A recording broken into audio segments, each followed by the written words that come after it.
Caitlin didn't always tell the truth. She left things out, sometimes important things.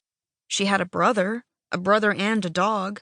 The brother was puny for 14, with a sad face framed by shaggy brown hair. He didn't look anything like Caitlin, didn't even live with her, but she swore they were from the same mother and father. She called him Sharky. The father had already told Vix to call him Lamb. As in baby sheep, Caitlin added. As in, ba, ba. Maybe they had some kind of animal fixation.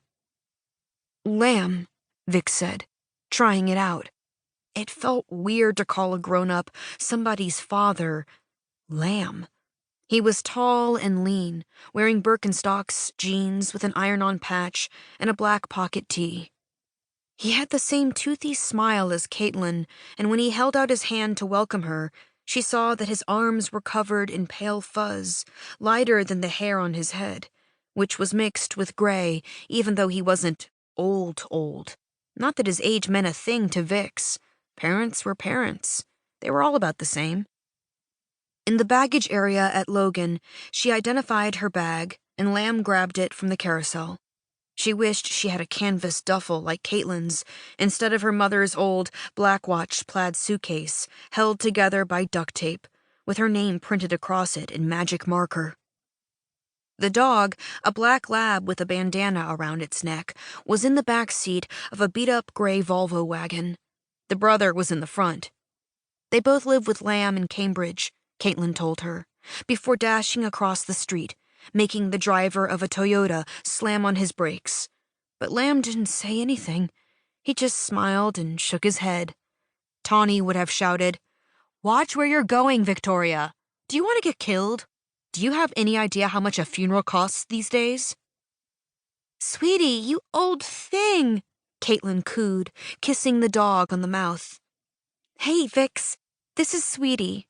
She's older than Lamb in dog years.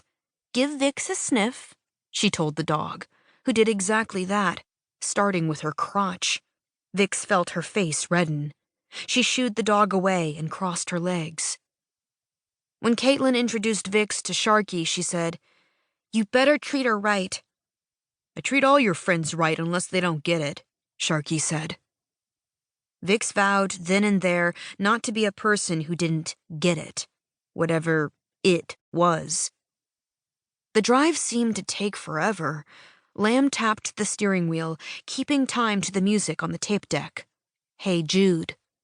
They came to a bridge with a sign that read, "Feeling desperate? Call the Samaritans." It gave a phone number. Did that mean desperate enough to jump? Suddenly, a wave of homesickness washed over her. What was she doing here? Who was Caitlin, really?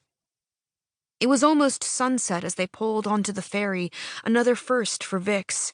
She'd never seen so much water in one place, but Caitlin assured her this was not the ocean. Seabirds circled the boat as the ferry glided along, and Caitlin warned Vix to stay alert, because when they let out their stuff, it went flying.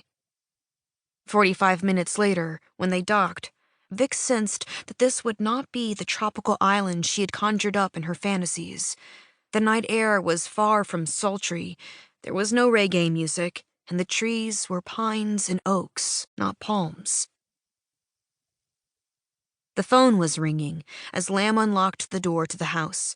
He ran for it, then handed it to Vix. "For you, kiddo." "You were supposed to call," her mother said. "I know, but..." She didn't give Vix a chance to explain that they had just arrived. "I expect you to do what you're told, Victoria." "I will, it's just that..." Lamb turned on a light, and Vix saw they were in the kitchen. There was an old stove, shelves, but no cabinets, red linoleum on the floor, a table whose yellow paint had cracked and peeled. "How was the plane trip?" her mother asked. Caitlin was motioning for her to hurry. She pointed across the room to eerie-looking shadows dancing across the windows. "The plane?" Vix asked. "Yes, the plane," her mother repeated. Caitlin threw a towel over her head and walked toward Vix, arms outstretched like a zombie. Sweetie started barking, excited by Caitlin's antics. The plane was okay, she told her mother. Already, it felt like ages ago. Her first trip on a plane.